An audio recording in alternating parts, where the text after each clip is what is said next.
Hi, I'm back again with another video. This is my first in a new series I'm doing, which is called PGP JRPG, which basically stands for Pete Gallagher Plays JRPG. And I have an awful lot of JRPGs actually on my Switch, so I'm going to review one each time I do one of these videos. The reason I decided to do this is because, weirdly enough, I'm not a huge fan of JRPGs.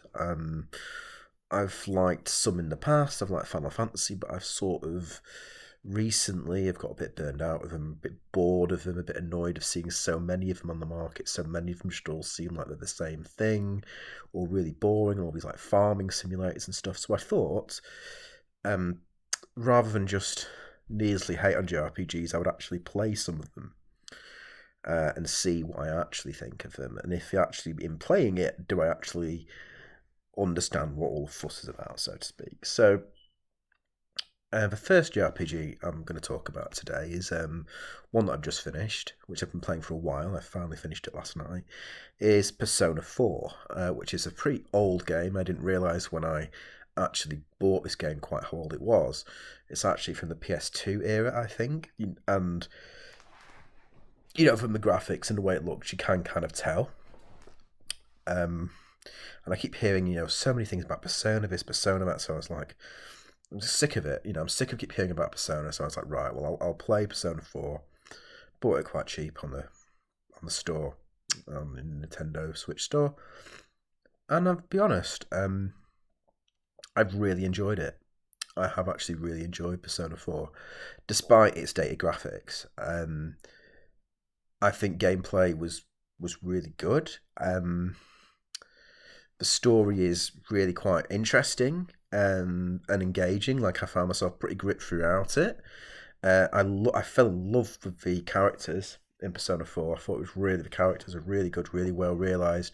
It had a good amount of quite good humour in the game. And I just like the actual gameplay of it. Like, the gameplay and the style of it, like, I start to kind of understand why people like it. So, I mean, it sort of combines aspects of like a standard sort of what you call dungeon crawler game, where you're sort of just running down a series of corridors and then like fighting monsters and then fighting a boss.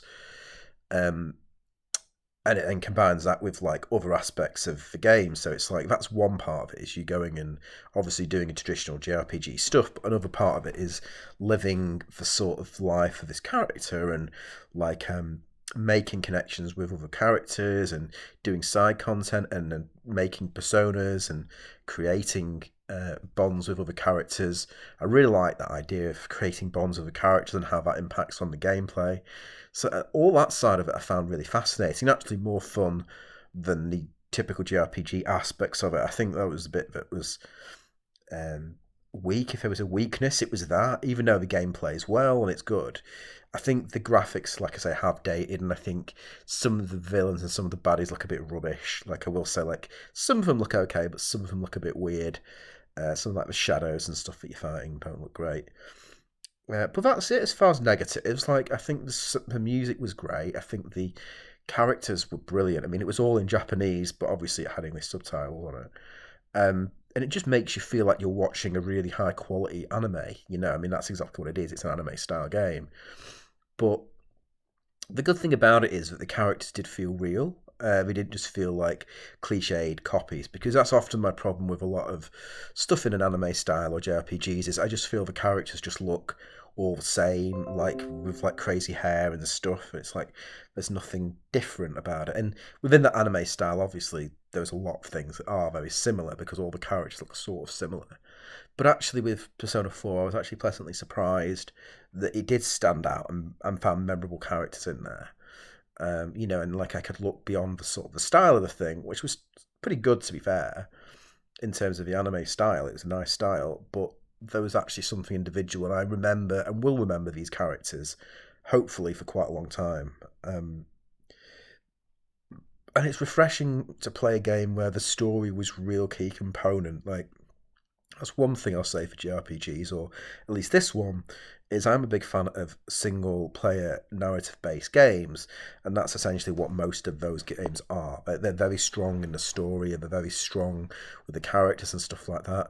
And I like the fact that the story was quite slow going. It built and built and built throughout the game. It wasn't like rushed through. It was a very, it was a pretty long game. It was about 760 hours, I think, when I finished it, and there's extra stuff that I left on the table that I didn't actually do. You can't actually do everything you want on the first playthrough anyway. So if you really wanted to sort of max everything out in terms of the personas and in terms of the game, you need to play it at least a second time, which I haven't done, but I would be willing to return to it another time and play it through again and try and get all that stuff on a later date, because I had a lot of fun with it overall. I think it was a really, I mean, aside from the dated graphics, the story was really, really good. Like I said, the characters I found really enjoyable. There were some really funny, memorable bits in it. Also, some quite sad bits. I was actually quite shocked at the ending. The ending was quite bleak, and I wasn't expecting it. I was expecting something a little more happy-go-lucky, and it wasn't. So that was a nice surprise as well. And I like the sort of the structure of it, and the fact it's a year in this guy's life. I think that's kind of cool. And it's like you're living his life day to day, and it did feel weirdly. I don't know why this comes to mind. Well, I do and I don't. Is it reminded me a lot of Spider-Man, because it's you have to sort of balance what your choices are in the game and how that affects things. So, like, you can go and train and go and do some fighting and go into, like, this other world through the TV, which is where all the sort of JRPG bits happen. You can go and do that and train yourself up and get that better at that side of it. But the really cool things to do are the stuff in the real world, where you talk to characters and you spend time with them, and in spending time with them, that strengthens your bonds with that particular type of persona and allows you to make a better type of that persona. There's like 20 or 30 different kinds of persona, and loads of different combinations of different personas you can make. I mean, that's the other thing, is the amount of different personas around the game, absolutely staggering. And the number of different ways you could play this thing is staggering too. So it's like, again, a lot of replayability there. You could choose different personas each time you play it. I mean, I had a huge lot that I never really used and never really touched for most of it, to be honest. But there's a lot there left to experiment with, a lot there left to work with, and I feel like after playing all the way through once, I just started to understand kind of what the game was about. And again, a lot of these things you have to be selective. Like, you have a limited number of days, a limited time, and you have to be careful how you spend that time and who you choose to spend that time with. Again, in terms of your characters, you have a large number of characters, and you can't, like, spend time with all of them. You've got to sort of pick, and some of them I managed to max out to a top level, got really cool things, and some of them I didn't. So again, that will be the replay factor as well. But it reminded me of Spider-Man, in that you have to make sort of tough choices and balance different things. You have to sort of balance the sort of fantastical aspect of this guy's life with the sort of regular, he has to go to school, you have to do exams, you have to do all the regular things that a person does. And that's what I think is kind of cool about it, is the way it sort of combines those two things. For some people it might be too slow, I suppose. For some people it might be a bit boring. But for me, I liked it. Like, I actually liked the sort of the slow pace of it, the fact that it took a while to get going, but it was building on character, building and setting up things early on. I really liked it, and I really liked the sort of the gameplay mechanic of choosing which characters to like and which characters to have an affinity with, and that sort of thing. It was really cool. And then, getting jobs, there's another aspect to it where you can earn money through jobs, and you have these different stats. There's all sorts of aspects to it that I found quite a lot of fun, like doing these different jobs, increasing my skills and things like that. And the higher you increase the skills, it leaves you open to different language options and different things you can do with certain characters that you can't do in the lower, and different jobs that you can have once your skills get up a bit more. So, yeah, it really is quite a lot of cool stuff in the game. And the other thing that's cool about it is there's a save point every 2 minutes in the game, so you can do just a little bit. It's a kind of game you can do just a tiny little bit every. Like, I could jump on that game and do, like, go and hang out with a character, for example, up my level a bit, and then I could go and like, I don't know, have something to eat at one of the restaurants and up my stats a bit. And these things just take 2 or 3 minutes, but it's like those little sections. It made me feel, even if I just spent 5 or 10 minutes on the game, like I'd achieved something quite significant. And that's what I think was really good at that game. It didn't feel like you're wasting any of your time just pointlessly running around doing stuff. Like some games pointlessly make you do sort of, for example, like fetch quests, where it's like, oh, go and get. And to be fair, there are a lot of side quests, fetch quest stuff in it, but they are sort of totally optional. You don't need to do them, and they just reward you for little things. But a lot of that stuff you can get in the course of playing the actual game, so you don't really need to go out of your way to do these ridiculous side quests that don't benefit you. Everything works in some kind of a way that I found, and I felt that every minute I spent playing the game, I felt I was making a substantial difference to my character or to my skills or to something. Almost every little bit that I played of it.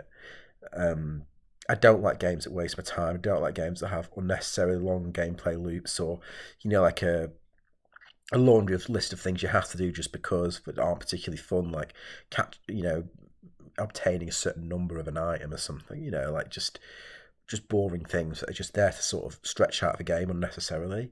This didn't feel like it was like that. This felt like it came from a time when games were just made to be games and were as long as they needed to be. So yeah, based on Persona 4, I would easily play the others. I've heard Persona 5 is even better, although I've also heard Persona 5 is even longer. I've heard that actually it's at least 100 hours long, and if you want to everything, it's as much as 200 hours long. So that's an eye-watering length for the game to play. But I'm willing to give it a go because I had such a strong experience with this one. And again, aspects like the graphics looking a bit there, like I said already, it is a PS2 era after all. It would be nice to see this one get a proper full remake, actually. Like, I know that they've remade Persona 3 recently in PS5, and I think that this one would be good to have a remake too. I feel like it is pretty old looking and rough around the edges, even though itself it was like a redone version of the original Persona 4. But I feel that like it would just get a few more fans in if it was just a bit more like to the standard of, if they remastered it to the standard Persona 5 from a little bit I've seen of that, we'd be looking at something that was really, really good, I think. So I'm happy to give Persona 5 a go as well, but it is a very, very long, long, long game. So I'm going to have a bit of a break from Persona now and jump onto a different JRPG. So I'll review another one soon, but overall, Persona 4, I'm not going to start giving scores or anything in these things, but I actually thought it was really good. I was pleasantly surprised. I thought it was really good. And it's made me want to play the others. So the sort of previous kind of, I guess you call it prejudice I've had against JRPGs and Persona in general, because I just found it one of those game series everyone keeps going on and on about. I'm starting to kind of understand why people do that. And it isn't just sort of a fuss over nothing. Like, it is actually genuinely a good game, a very good JRPG game. And like I say, with gaming these days being so few games where it's like a really strong single player story narrative experience, I really appreciate that this was that. And hopefully the other ones will be as well, So I feel that Persona is becoming more well regarded than something like Final Fantasy, to be honest. I feel Final Fantasy is in a real pickle at the minute, and I feel that the identity of Final Fantasy has really been lost. But that's a subject for another video. So I'm going to end this video here, talking about Persona 4. But overall, I thought it was good. I will play Persona 5, but with it being 100 hours long, I think I might give Persona a bit of a break and come back to it at a later date and play a different JRPG next time, which I will do with you soon, whatever it is I choose to do.